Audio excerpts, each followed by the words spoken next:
Labą dieną. Tema Mykolas Riomeris ir Lietuvos valstybingumas. Iš politikų lūpų dažnai tenka girdėti žodį valstybingumas. Tiesa, šis žodis nebėra jau toks populiarus, vis dažniau orientuojamasi į globalią santvarką, globales, neretai nepažįstamas tautai vertybės. Atrodo, žodis valstybingumas netenka reikšmės, bet ar tikrai jis toks nereikalingas? Valstybingumas nebūtinai reiškia kažkokius didvyriškus, plačiai visuomenėje nuskambančius darbus.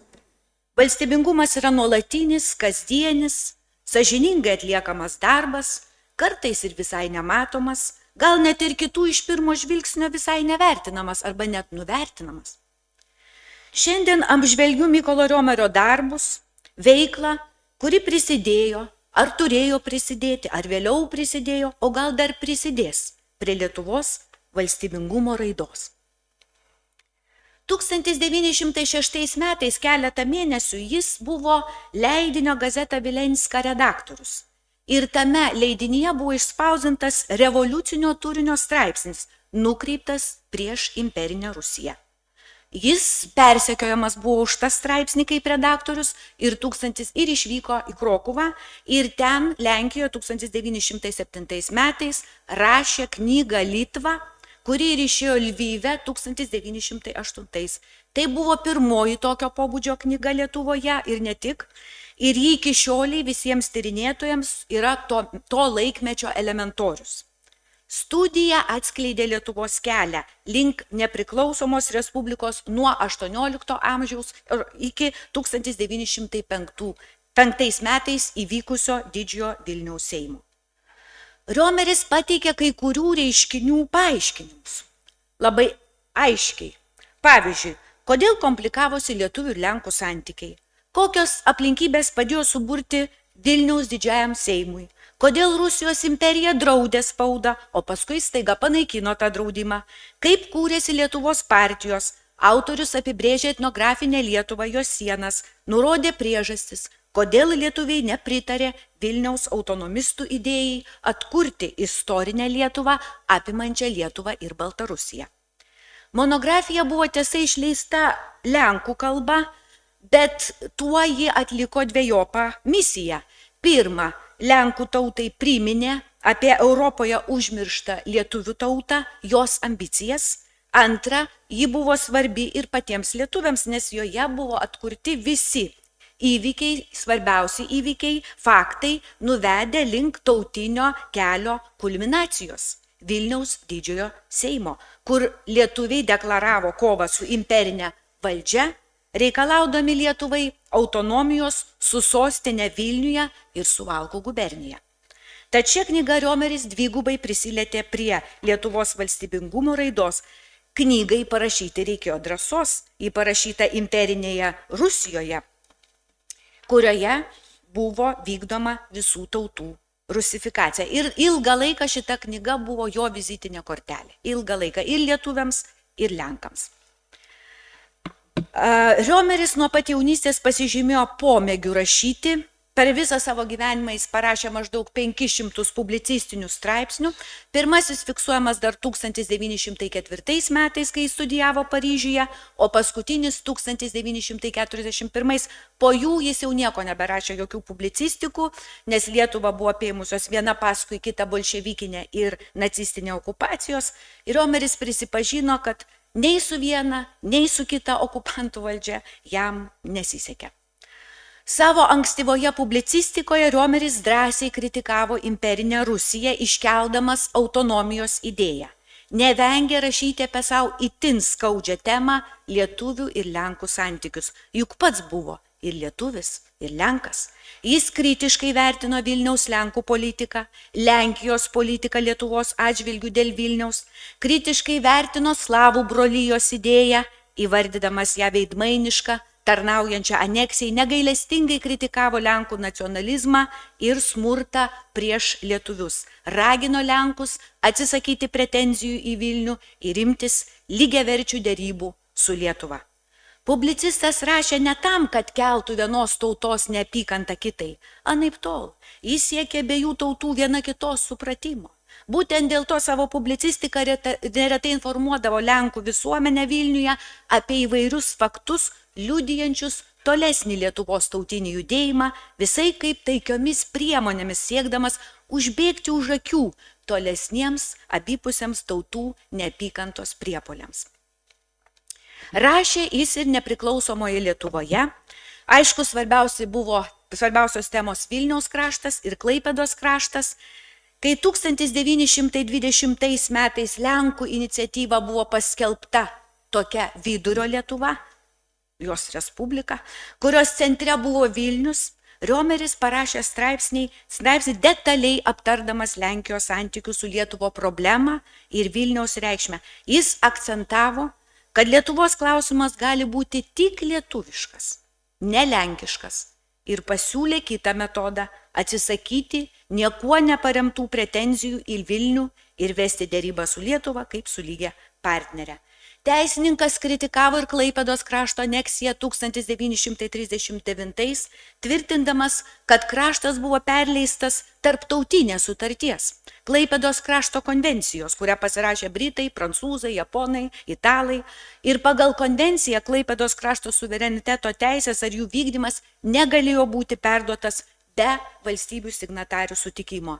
Tai buvo drąsu, nes iš esmės jis rašė prieš nacių valdžią, o tuo metu nacistinė banga Europoje įgijo vis daugiau reikšmės. Beje, dėl šio straipsnio daug vėliau nacių valdžia norėjo Mykolą Riomerį atleisti iš Vilniaus universiteto profesoriaus pareigų ir netgi sklido kalbos apie tai, kad straipsnių buvo pasipiktinęs Führeris. Bet mes nubėgom labai toli. Į 39, 42, 41 metus, siūlau grįžti į 1915, į Pirmo pasaulinio karo laikotarpį. Riomeris pasiryžo eiti į karą, į Lenkų legionus. Jo nebetenkino politikavimas arba publicistika, jį traukė aktyvus veiksmas, žygiai, tikri, realūs. Jis karštai tikėjo, kad savo dalyvavimu Lenkų legionuose padės atskirti Lietuvą nuo Rusijos valstybingumo. Jis neįsivaizdavo, kad Lietuva galėtų tapti nepriklausoma be Lenkijos pagalbos. Taip jis manė todėl, kad Lietuvos klausimas skirtingai ne Lenkijos Europoje buvo visiškai nežinomas. O jeigu kas ir žinojo, tai Lietuva buvo matoma tik kaip maža Rusijos provincija. Kita vertus, net pačioje, prisiminkim, Lietuvos 20 amžiaus pradžioje Lietuvoje nedrąsiai galvota tik apie autonomiją, ne apie nepriklausomybę. Ir tai buvo išreikšta didžiajame Lietuvos Seime. Riomeris buvo tikras, kad Lenkijai tapus nepriklausoma, tai padės ir Lietuvą apsaugoti nuo germanizacijos ir rusifikacijos. Todėl iš pat pradžių nuoširdžiai tikėjo, kad Lietuva gali būti nepriklausoma tik federacijoje su Lenkija. Tokią federaciją jis laikė pereinamąją, laikiną priemonę visiškai Lietuvos nepriklausomybei sukurti. Teisininkas tikėjo Pilsudskio kuriama federacinė Rytų Europą. Ir štai, ką jis rašė savo dienoraštyje: aš tarnauju Lietuvai, nors ir Lenkijos tautinės kariuomenės gretose, nes tas Lenkų judėjimas tarnauja ir Lietuvos laisvei, ir apskritai Respublikos žemių išsivadavimui iš Maskvos jungo, iš didžiausio pavojaus tautų raidai ir kultūrai. Vėliau žurnalistas prisipažino, kad nusivylė Pilsudskio politiką Rytų Europoje, tačiau atkreipė dėmesį į tai, kad klydo ir tie, kurie manė, kad jis eidamas į Lenkų legionus laikėsi Lietuvos polonizacijos ar imperinės krypties. Ir dienoraštyje jis tvirtino, kad Lietuvos politinės emancipacijos principų jis laikėsi dar Paryžiuje studijuodamas, kai 1904 metais tapo Lituanija draugijos nariu. 1922 metais kovą Lenkijos Seimui paskelbus apie Vilniaus prijungimą prie Lietuvos, o balandį iškilmingos ceremonijos Vilniuje metu Pilsudskiui pasakius kalbą, kurioje jis kalbėjo apie Vilnių, bet neigdamas Lietuvą, Riomeris parašė jam laišką. Nu, atrodo, koks niekis parašyti laišką.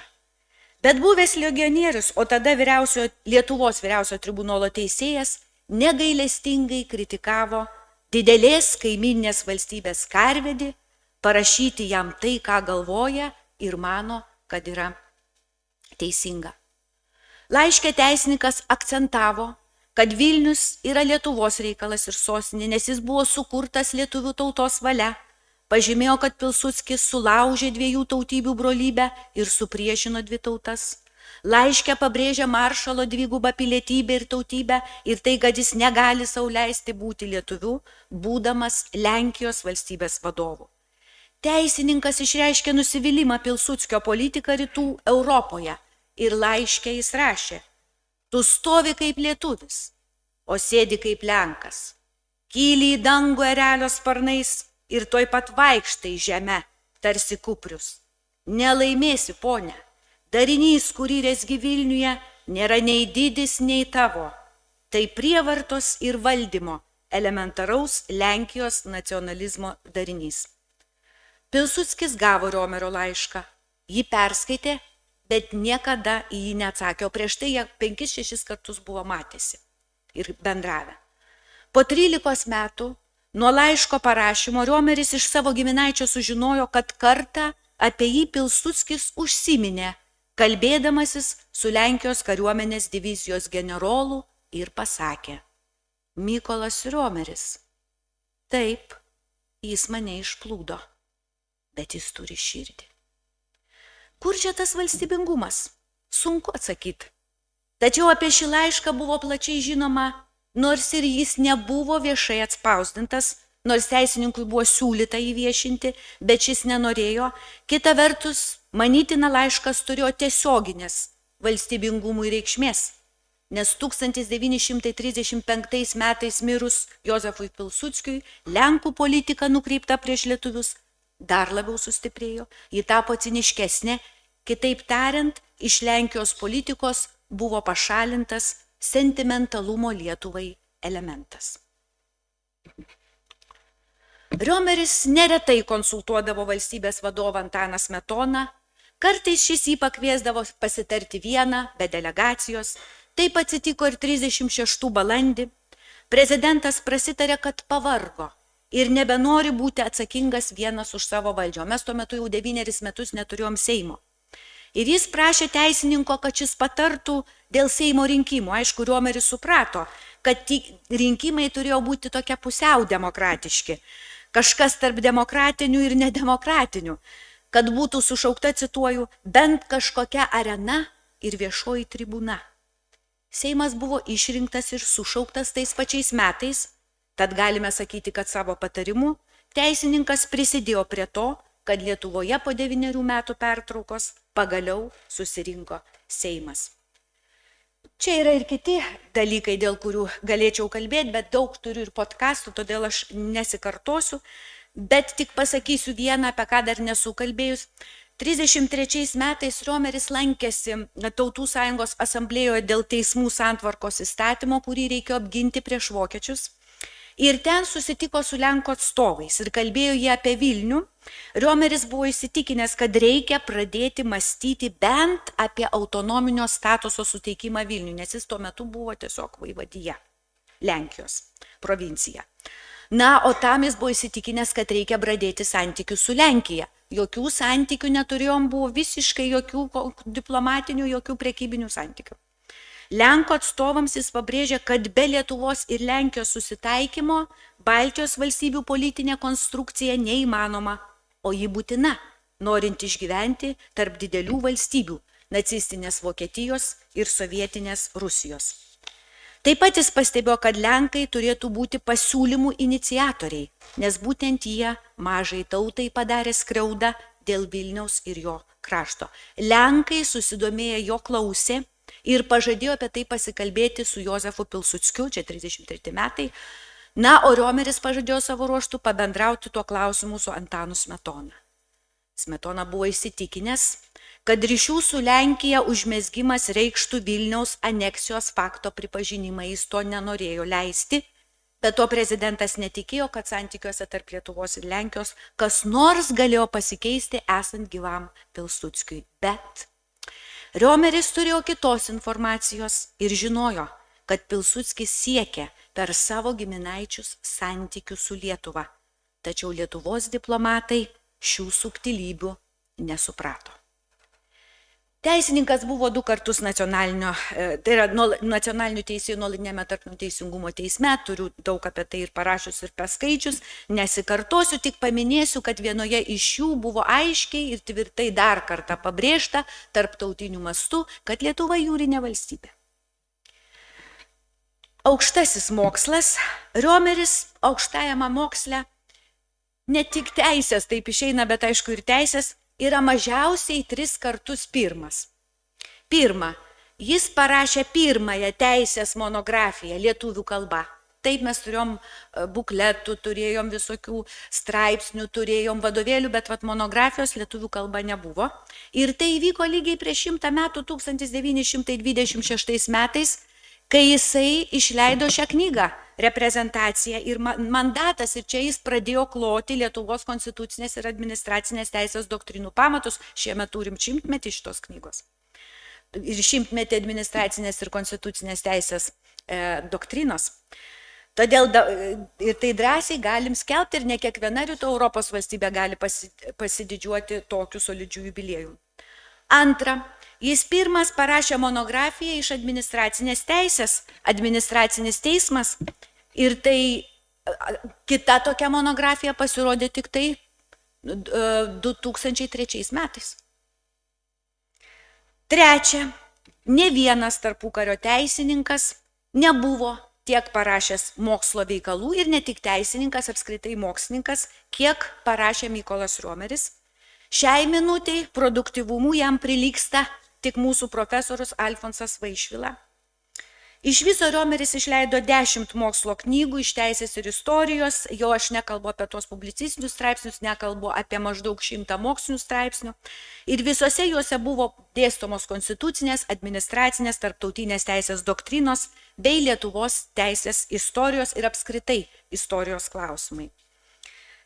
Argi čia nevalstybingumui darbas? Jis buvo 3 kadencijas rektoriumi, jau apie tai irgi pasakojau, todėl nesikartosiu, tik pasakysiu, kad jis mokė studentus, skatino vengti vienpusiškumo, šovinizmo, neapykantos, negatyvių tokią įtampą, stresą, susiskaldimą visuomenėje keliančius emocijų, ypač neapykantos tautoms, nepaisant kas būtų įvykę. Mokė žvelgti niuansų, subtilybės, žinoti istoriją, vertinti bendradarbiavimą. Ir dar rektorius siekia, kad Lietuvoje veiktų aukštoji politinių mokslų mokykla. Mokykla turėjo ruošti kvalifikuotus politikus, diplomatus, žinančius ne tik kalbas, bet ir Lietuvos ir kaimyninių valstybių santykių istoriją, ekonomiką, įvairius niuansus, subtilybės. Lietuvai, valstybei tarp didelių kaimynų tokia mokykla buvo ir drįstu teigti, iki šioliai išlieka nerealizuota būtinybė. Riomeris visuomenininkas. Riomeris nebuvo tik teisininkas, nebuvo tik publicistas, net galima jį vadinti žurnalistu. Jis mėgo visuomeninį gyvenimą, jame aktyviai dalyvavo, buvo daugybės draugijų narių, paskaičiavau ten apie 40, bet turbūt ir daugiau. Aišku, svarbi jo veikla buvo teisininkų draugijoje, tačiau šį kartą aš norėčiau pasakyti porą žodžių apie jo vaidmenį lietuvių dailės draugijoje. Ji finansuodavo meno parodas, rengdavo jas ir tai viskas vyko prie carinės Rusijos valdžios. Mirus Čiurlioniui sumanyta atidaryti jo meno parodą, kurio būtų eksponuojama visa jo kūryba, nuo eskizų iki baigtų paveikslų. Čiurlionį teisininkas vadino vizijų genijumi, o po Čiurlionio mirties teisininkas parašė straipsnį apie dailininko kūrybą, čia yra jis matyti. Vėliau teisininkas rūpinosi, kad būtų atidaryta ir nuolatinė dailininko paroda, buvo tas atlikta. Beje, Čiurlionio karstą ant savo pečių nešė Lietuvių dailės draugijos nariai, tarp jų dailininkas Žmuidzinavičius ir Riomeris. Taip pat buvo sugalvota išleisti Jaroševičiaus kryžių albumą. Įsivaizduokit, 1912 metai. Kryžiaus albumas lietuvių kalba su Basanavičiaus įžanga.